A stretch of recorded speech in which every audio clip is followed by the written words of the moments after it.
ദൈവത്തിൻ്റെ അതിപരിശുദ്ധമായ നാമം വാഴ്ത്തപ്പെടുമാറാകട്ടെ. നമുക്കറിയാം, നമ്മളെ ഇന്നത്തെ ഈ ലോകം എന്ന് പറയുന്നത് അനേക സംഭവബഹുലമായ ഒരു വളരെ വലിയൊരു കാലഘട്ടമാണ് നമ്മളിപ്പോൾ പോയിക്കൊണ്ടിരിക്കുന്നത്. അനീതിയും അക്രമങ്ങളെല്ലാം പോയിക്കൊണ്ടിരിക്കുന്ന വലിയൊരു കാലഘട്ടം. നമ്മളെപ്പോഴും ന്യൂസും പത്രമൊക്കെ വായിക്കുമ്പോൾ നമുക്ക് തന്നെ നമ്മളുടെ മനസ്സിനെ കട്ടിയാക്കുന്ന അനേക സംഭവങ്ങളാണ് നടന്നുകൊണ്ടിരിക്കുന്നത്. സ്വന്തം താല്പര്യത്തിന് വേണ്ടി, സ്വാർത്ഥതയ്ക്ക് വേണ്ടി സ്വന്തം കുടുംബത്തിലുള്ളവരെ തന്നെ കൊല്ലുകയും കൊലവിളിക്കുകയും ഒക്കെ ചെയ്യുന്ന വലിയൊരു കാലഘട്ടം.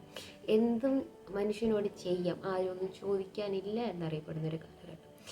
അപ്പോൾ ഈ കാലഘട്ടത്തിൽ നമ്മളിപ്പോൾ ചെയ്തുകൊണ്ടിരുന്നാലും എത്ര പേര് നീതി ലഭിക്കാറുണ്ട്, എത്ര പേർക്ക് ന്യായം നടപ്പിലാക്കാറുണ്ട്, എത്ര കുറ്റങ്ങൾക്ക് സത്യം എവിടെയൊക്കെ തെളിച്ചിട്ടുണ്ട്. അപ്പോൾ സാക്ഷികളില്ല, അതുകൊണ്ട് എത്രയോ പേര് എത്രയോ നമ്മൾ പോലും അറിയാവുന്ന എത്രയോ കൊടും കുറ്റവാളികൾ ഇന്ന് രക്ഷപ്പെട്ടു പോയിട്ടുണ്ട്. അപ്പം ഇന്നും ലോകത്തിലുള്ള എല്ലാവരും അതിന് ഓരോത്തിനെ കുറിച്ചുള്ള സത്യം അറിയുവാനുണ്ട്, സത്യത്തിൻ്റെ പിന്നാലെ പോകുന്നവരാണ് പലരും. പക്ഷേ യേശു ബൈബിളിൽ പറഞ്ഞിരിക്കുന്ന ഒരു വാക്യം നമുക്ക് നോക്കാം. യോഹന്നാന്റെ സുവിശേഷം 8-ാം അധ്യായം 32-ാം വാക്യം. സത്യം അറിയുകയും സത്യം നിങ്ങളെ സ്വതന്ത്രന്മാരാക്കുകയും ചെയ്യും എന്ന് പറഞ്ഞു. അതായത് സത്യം അറിയണം. എന്തിനെക്കുറിച്ചുള്ള സത്യം?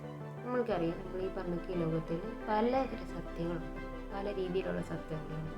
നമ്മളെല്ലാം പഠിക്കുമ്പോഴെല്ലാം സത്യം, നമ്മൾ സ്കൂൾ തൊട്ട് എല്ലാ കാര്യങ്ങളും പഠിക്കുമ്പോഴതെല്ലാം സത്യമാണ് എന്നൊക്കെ പറഞ്ഞിട്ടാണ് ടീച്ചേഴ്സ് നമ്മൾ പഠിപ്പിക്കുന്നത്. ചിലതൊക്കെ പിന്നെ അസംഷൻസ് ആയിട്ട് വരാറുണ്ട്. പക്ഷേ യേശു ഇവിടെ പറഞ്ഞത് എന്തിനെക്കുറിച്ചുള്ള സത്യമാണ്, ഏതേത് സത്യം, എന്തിനെക്കുറിച്ചുള്ള സത്യം അല്ലെങ്കിൽ ആരെക്കുറിച്ചുള്ള സത്യമാണ് നമ്മളെ സ്വതന്ത്രമാക്കണം.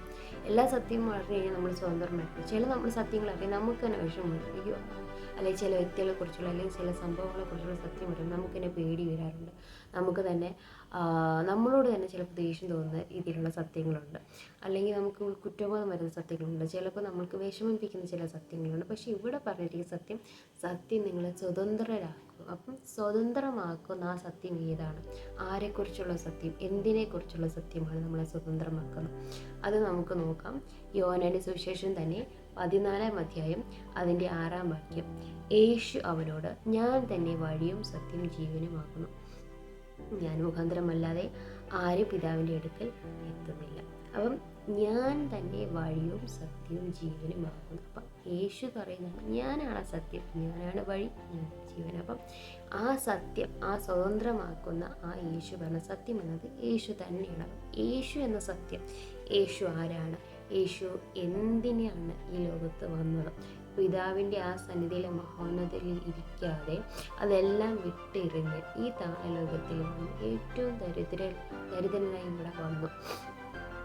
സാധാരണ കുഞ്ഞുങ്ങൾക്ക് കിട്ടാവുന്ന പരിചരണം പോലും കിട്ടാതെ ജീവിച്ചു. ഒരു തച്ചനായി തന്നെ ജീവിച്ചു.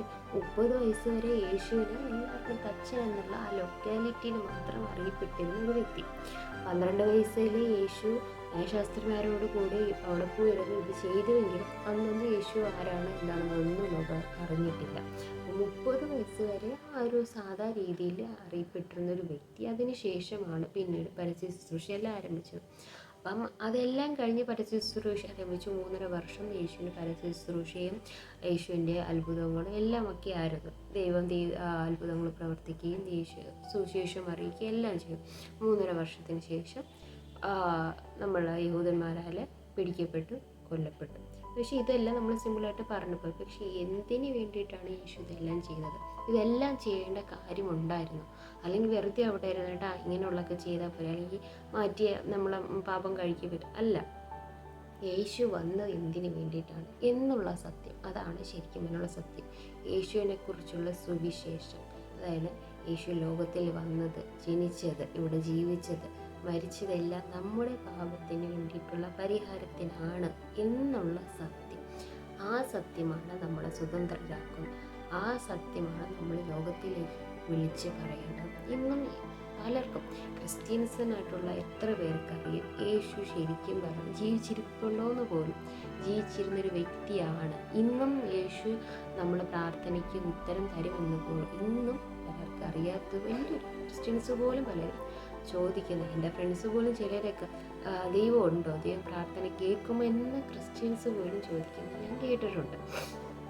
അപ്പം അങ്ങനെ ഒരു ലോകത്തിൽ ജീവിക്കുമ്പോൾ ശരിക്കും യേശുവിനെ കുറിച്ചുള്ള സത്യം പറയണം എന്നുള്ള ആവശ്യം തന്നെ. പ്രത്യേകിച്ചും ഇപ്പോൾ നമുക്കറിയാം ക്രിസ്മസ് എന്ന് പറഞ്ഞൊരു സീസണിലേക്ക് ഇങ്ങനെ പോയിക്കൊണ്ടിരിക്കുകയാണ്. യേശുവിൻ്റെ ജനനം എല്ലാവരും കൊണ്ടാടണം. യേശു ചിലരൊക്കെ പറഞ്ഞ് ഒരു ചരിത്ര പുരുഷനായിട്ട് ചിലർ കാണാറുണ്ട്. വേറൊരു മഹത് വ്യക്തി, ഒരു മതത്തിൻ്റെ ഒരു വലിയൊരു നേതാവ്, പിന്നെ സൗമ്യനായിരുന്നു, അങ്ങനെയൊക്കെ പറഞ്ഞ് എല്ലാവരും ഒരു മയത്തിൽ യേശുവിനെ കൊണ്ടുപോകുന്നുണ്ട്. പക്ഷെ ശരിക്കും അതായിരുന്നു യേശു വെറുതെ ഒരു മതം സൃഷ്ടിക്കാൻ വന്നൊരു വ്യക്തിയായിരുന്നു, അല്ലെങ്കിൽ ഒരു സൗമ്യനായി എല്ലാവരെയും സ്നേഹിച്ചു എല്ലാം കൊണ്ടുപോയൊരു വ്യക്തിയായിരുന്നു, അതോ അതിലുപരി എന്തായിരുന്നു എന്നുള്ളതാണ് സത്യം. അപ്പം ഈ ക്രിസ്മസ് സീസണിൽ നമുക്ക് മറ്റുള്ളവർക്ക് കൊടുക്കാൻ പറ്റുന്ന ഏറ്റവും വലിയൊരു ക്രിസ്മസ് സന്ദേശം എന്ന് പറയുന്നത് യേശു ആരായിരുന്നു, യേശു എന്തിനു വേണ്ടി ലോകത്ത് വന്നു, യേശു എന്തിനു വേണ്ടി മരിച്ചു, ഇന്നും ജീവിക്കുന്നുണ്ട്, യേശു നമ്മൾ പ്രാർത്ഥന കേൾക്കുന്നുണ്ട് എന്നുള്ളതാണ് യേശുവിനെ കുറിച്ചുള്ള. അപ്പം അതാണ് ശരിക്കും നമ്മൾക്ക് ഇന്ന് കൊടുക്കാൻ പറ്റുന്ന ഏറ്റവും വലിയൊരു ക്രിസ്മസ് സന്ദേശം.